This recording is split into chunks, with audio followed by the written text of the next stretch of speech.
जो पिछले 20 और 30 साल से बनाई गई जायदादें जो करप्शन के पैसे से बनाई गई हैं वो भी दाव पे लगी हुई। तो इनके लिए तो ये जिंदगी और मौत का मसला है, और जब एहतसाब का अमल आगे बढ़ेगा तो इन सब ने मिल जाना है। तो कल वो मनाजर सारी कौम ने देखे। तो भारत क्या कह रहा है कल मियां साहब की तकरीर के बारे में? भारत ये कह रहा है कि नवाज शरीफ की सियासी वापसी हो गई।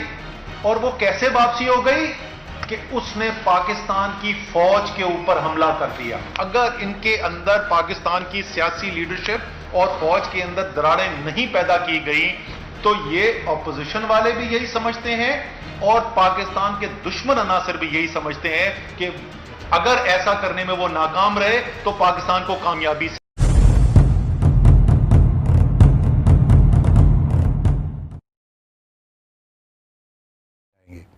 ये अब इमरान खान का धरना नहीं होगा।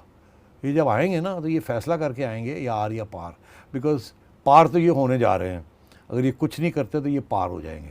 तो आर जो है नहीं, मेरा मतलब है आर हो जाएंगे, पार नहीं हो। पार तो वो उस वक्त होंगे जब ये अपनी फुल फोर्स के साथ आएंगे। नेगोशिएशन होती है जब आमने सामने आंखों में आंखें मिला के और आप खेलते हैं। अभी तो आंखों में क्या आंखें मिलानी है, आपको तो चुप करा के बैठाया हुआ था। पट्टी बांधी हुई थी आपके ऊपर, मीडिया के ऊपर पट्टी बांधी हुई थी। अब वो पट्टियाँ खुलेंगी। अब ये जब ये जलसे जुलूस होंगे, गिरफ्तारियाँ होंगी, मार कुटाई होगी, ये एक रास्ता है। दूसरा ये रास्ता है कि जब ये हाथ से गेम ना निकल जाए, मार कुटाई में अगर कोई बंदे मारे गए ना तो मैं आपको बता रहा हूँ उसके अपने, मैं हमेशा ये कहता था कि एक चिंगारी, अल्लाह रहम करे, एक चिंगारी इधर की उधर हुई, आप और क्राइसिस में मुल्क गया। अभी आपने देखा एक रेप केस के ऊपर पुलिस के ऊपर कितना दबाव आया और ये कितना बड़ा इशू बन गया, ठीक है ना। अब इस किस्म के इश्यूज और बनने शुरू हो गए ना तो बड़ा मुश्किल हो जाएगा सर्वाइवल। और उधर दुश्मन बैठा है, मत भूलिए, वो देख रहा है। आप खुद कह रहे हैं कि दुश्मन गड़बड़ कर रहा है आपके मुल्क के अंदर, ऐसे ही है ना जी। दुश्मन देख रहा है कि पाकिस्तान कमज़ोर हो रहा है और दुश्मन जो है उसको दुश्मनी इन नवाज शरीफ से नहीं है, इमरान खान से नहीं है, उसकी दुश्मनी किसी और से है। और वो तो चाहेगा कि पाकिस्तान की अवाम और पाकिस्तान की इस्टेब्लिशमेंट के दरमियान लड़ाई झगड़े शुरू हो जाए। फिर वो अपनी चाल चलेगा। जब वो अपनी चाल चलेगा और किसी स्टेज पे भी वो चाल चल सकता है, ये याद रखिएगा कि ये मैं कह रहा हूँ आपको। बिकॉज अगर आप उनकी जगह पे बैठे हो तो आप सोचें यार ये तो Pakistan is headed into a crisis. Economic crisis चल रही है, ऊपर से पॉलिटिकल क्राइसिस, ऊपर से एंटी एस्टैब्लिशमेंट क्राइसिस। कंसेंसस रहा ही नहीं इस मुल्क के अंदर। कोई इधर गुरिल्ला मूवमेंट को, इधर सेपरेट मूवमेंट को, इधर फंड करेंगे, उधर करेंगे। और जिन लोगों के पास को फंड करेंगे वो कहेंगे ऐसी की तैसी, जहाँ से भी हमें अगर शैतान भी देता है तो हम करेंगे। हमारे साथ जो अंदर यहाँ जो जुल्म हो रहा है, हमारे हकूक़ जो है हमसे छीन लिए जा रहे हैं, वो जहाँ से भी आएगा वो ले लेंगे। फ्रस्ट्रेशन में लोग करते हैं, ये तारीख हमें बताती है। तो इसलिए अगर दुश्मन ने कोई हमला कर दिया और इस मुल्क के अंदर इत्तेफाक ना हुआ, अभी आप देख रहे हैं ना, जब ये कश्मीर को उन्होंने हज़म किया था तो इस्टेब्लिशमेंट की तरफ से एक बयानिया चल रहा था शहबाज शरीफ साहब का, तो बड़े तरीके के साथ इन्होंने सपोर्ट किया कि नहीं हम ये कर रहे हैं वो कर रहे हैं। कोई इन्होंने ये नहीं कहा उस वक्त कि आप क्या सोए हुए थे जब ये हो रहा था, आपको पता नहीं लगा, आपकी एजेंसियों ने बताया नहीं, आपने क्या किया। इन्होंने नहीं उस इशू को बनाया। अब जाके वो इशू बनाएंगे। अभी इसके अंदर भी आ गया कि आपने कश्मीर का लफ्ज़ इस्तेमाल किया जनाब। तो ये है, ये ऐसे एक नेशनल कंसेंसस टूटता है जब आप कंसेंसस बनाने वाले या जो जिनकी ज़रूरत होती है उनको आप धकेल देते हैं, ठुडे मारते हैं, जेलों में डालते हैं। तो फिर यही होता है और दुश्मन बैठा होता है देख रहा है कि हाँ हुन वक्त है, हुन कुछ कर दो थे का। फिर क्या करेंगे, किसके पास जाएंगे? खुदा ना ख्वास्ता। अभी तो आपका ये बयान है ना कि पिछली दफ़ा इंडिया ने पंगा लिया तो आपने उनको कम से कम आने नहीं दिया, आपने उनको शिकस्त दे दी एक किस्म की। ये आपका ये बयान है। कल को दूसरा बयान भी हो सकता है ना, कल को कोई और बयान भी हो सकता है। इस वक्त आपने फॉरेन पॉलिसी के अंदर आपने इतनी रैपिड शिफ्ट की है। सऊदी अरेबिया का जो आपने नाराज़ किया है, इसका भी जिक्र आ गया है इसके अंदर इनके। जी बहुत बड़ा कदम आपने उठाया, ये गलत कदम है, ऐसे नहीं करना चाहिए था आपको। एक पूरा कैंप है वहाँ, सारा मिडिल ईस्ट जो है वो अमेरिका और सऊदी अरेबिया के कैंप में है। आपने रातों रात आप उस कैंप से हट के और आप एक दूसरे कैंप में जाना चाह रहे हैं। और ये जो सारी सेक्टेरियनिज्म शुरू हो गई है, ये आपका क्या ख्याल है, ये क्यों हो गई है, इसके पीछे क्या है? सिर्फ ये सेक्टेरियनिज्म आपको तबाह कर सकती है। आपको एहसास नहीं है और आप क्या कर रहे हैं इसको रोकने के लिए? कुछ भी नहीं।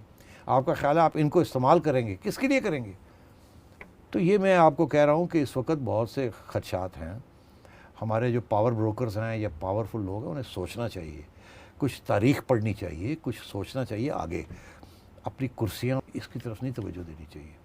और इमरान खान साहब को भी इस बात का एहसास होना चाहिए। ये ना हो कि लोग कहें कि इमरान खान की गवर्नमेंट थी जब पाकिस्तान टूट गया, या पाकिस्तान के ऊपर खुदा न ख्वास्ता हमला हो गया, या पाकिस्तान हार गया, या इस किस्म की कुछ चीज़ होगी। उससे इमरान खान का एस्टैब्लिशमेंट का नुकसान जो होगा, मुल्क का नुकसान हो जाएगा, हम सब का नुकसान हो जाएगा। This is a time to come together, this is not a time to start fighting like this. पर अगर आप किसी को धकेल देंगे जिनके दिलों में आवाम बैठी हुई है, तो फिर यही होगा। जी तो खुदा ये करे जाएगा उधर ही। अगर लॉन्ग मार्च हो गई तो ये इस्लामाबाद बंद हो जाएगा, लड़ाई झगड़े शुरू हो जाएंगे, मार कुटाई शुरू हो जाएगी, कुछ किसी स्टेज पे भी जलाओ बुलाओ ये चीज़ें शुरू हो जाएंगी। अल्लाह रहम करे, अल्लाह रहम करे। नहीं, मगर खुदा- मैं वॉर्न कर रहा हूँ कि as an analyst it's my job to tell you कि आगे जो मुझे नज़र आ रहा है वो इस किस्म की चीज़ें नज़र आ रही हैं। नहीं, खुदा करे उससे पहले सबको कोई हिदायत हो और कुछ अकल आए और कुछ मुफाहमत से बैठ के बिल्कुल मसलों का हल बिल्कुल तलाश किया जाए। बिल्कुल। और ये उसका हल ये नहीं है कि जी जो अब नवाज शरीफ साहब कहते हैं, या जो मरीम कहती है, या जो इमरान खान कहता है, या जो इस्टेब्लिशमेंट कहती है, किसी एक ही बात सुनी जाए। ये एक हिस्टोरिक कॉम्प्रोमाइज़ करनी पड़ेगी। इस मुल्क को आगे कैसे बचाना है, कैसे चलना है, कैसे इत्तफाक करना है, कैसे कंसेंसस बनाना है, आइन को कैसे प्रोटेक्ट करना है, किसका क्या रोल है, किसके कौन सी डिवाइडिंग लाइन्स है, ये सारी चीज़ें आहिस्ता आहिस्ता तय करनी पड़ेगी। आप समझिए कि एक नई आइन बनानी पड़ेगी जिसके अंदर सबका इत्तेफाक हो। ये आइन ख़त्म हो चुकी है, इसके ऊपर इत्तेफाक ही नहीं है अब। और जो इसको कोशिश करता है इसको इस्तेमाल करने की, दूसरा उसको उड़ा के रख देता है। आप देख नहीं रहा, अब आवाज़ आ गई पार्लियामेंट के अंदर से कि जज हजरात जिन्होंने 19th अमेंडमेंट में बहुत सी चीज़ें अपने हक में ले ली थी, क्या अब वो कह रहे हैं जी ये जज हजरात भी जो है ये कौन होते हैं अपने आप को इलेक्ट करने वाले, ये भी पार्लियामेंट के अंदर आए। वो एपीसी ने भी कल एंडोर्स किया Endorse कर है दिया। पाकिस्तान बार काउंसिल का जो एलामिया तो है। ये सब चीज़ें जो सेटल थी खुलनी शुरू हो गई हैं और भी खुलेंगी। प्रोविंशियल ऑटोनॉमी खुल गई है, जी ठीक है। लोकल गवर्नमेंट के इलेक्शन नहीं करवा रहे, लोकल गवर्नमेंट खुल रही है, जी नहीं करवा रहे ना। पीटीआई ने फिर पोस्टपोन कर दिए पंजाब के इलेक्शन। तो इसलिए ये क्राइसिस बढ़ रही है, ख़त्म नहीं हो रही। कुछ लोगों का ख्याल है कि ये ख़त्म होने जा रही है, एक्चुअली बढ़ने जा रही है। देखिए जाते जाते ये बात वाज़ेह हो जाए कि ना सियासतदान गद्दार है, ना इस्टेब्लिशमेंट में गद्दारी है, ना इमरान खान का गद्दार है। सबकी नीयतें अच्छी हैं, मगर जैसे वो अंग्रेज़ी का मुहावरा है मिसप्लेस्ड कॉन्क्रीटनेस, ये वही मसला है कि कुछ प्रेजुडिसेस हैं, कुछ मिसअंडरस्टैंडिंग्स हैं, कुछ एम्बिशंस हैं पर्सनल। ये चीज़ें सब मुहिबुल वतन है। आई थिंक ये वक्त आ गया है मुहिबुल वतनी का इजहार करने का, सबको इकट्ठे बैठ के, जिसके अंदर इस्टेब्लिशमेंट को भी बैठना चाहिए।